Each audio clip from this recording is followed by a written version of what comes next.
जातिवाद जिन मुद्दों की बात कर रहे हैं ये एकदम कंपल्सरी है, इन मुद्दों पे बात को नहीं चाहिए।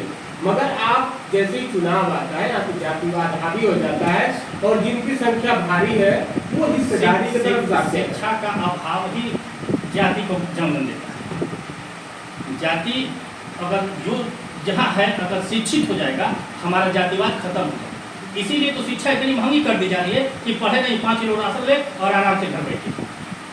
मध्यम वर्गीय परिवार से इतनी दूर हो जाए कि हाई स्कूल इंटर करने के बाद वो पढ़े ही नहीं। हमारा फोकस है कि शिक्षा को सरल एकदम निम्न स्तर पर लेके आ जाए कि पढ़ाई में फीस न लगे। तो क्या लग रहा है कि इस चुनाव में ये शिक्षा बिल्कुल हावी होगा, बिल्कुल मुद्दा रहेगा। अखिल भारतीय हमारा समाज पार्टी के जहाँ भी प्रत्याशी लड़ेंगे ये मुद्दे प्रमुखता से उठाए जाएंगे। कितने सीटों पर चुनाव लड़ रही है आपकी पार्टी? 10 सीटों से हम लोग चुनाव लड़ रहे थे, लेकिन मेन 2 एक लखनऊ से कविता निगम जी चुनाव लड़ रही हैं और 70 विधानसभा लोकसभा घोषी से रोली गुप्ता जी। क्या लग रहा है, क्या स्थिति बहुत अच्छी है।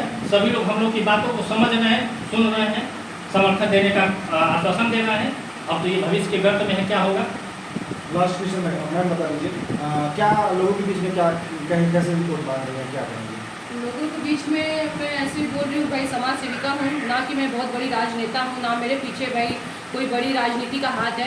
मैं उठी हूँ एक नीचे स्तर से और मैं चाहती हूँ कि मैं गरीबों की मदद करूँ और बहू बेटियों को जो उनकी योजनाएं हैं उन तक पहुँचाऊँ और गरीब लड़कियों की शादी कराऊँ, 2 लाख रुपए उनको दूँ और क्या नाम है कि बहुत सी चीज़ें जो मैंने सोच रखी है महिलाओं के लिए और व्यापारियों की सुरक्षा के लिए मांग मुझे चाहिए, क्योंकि व्यापार सुरक्षित नहीं है, न व्यापारी सुरक्षित है। मुझे उस व्यापारी की सुरक्षित के लिए भी मुझे कुछ मुद्दे पे ये चीज़ उठानी पड़ेगी।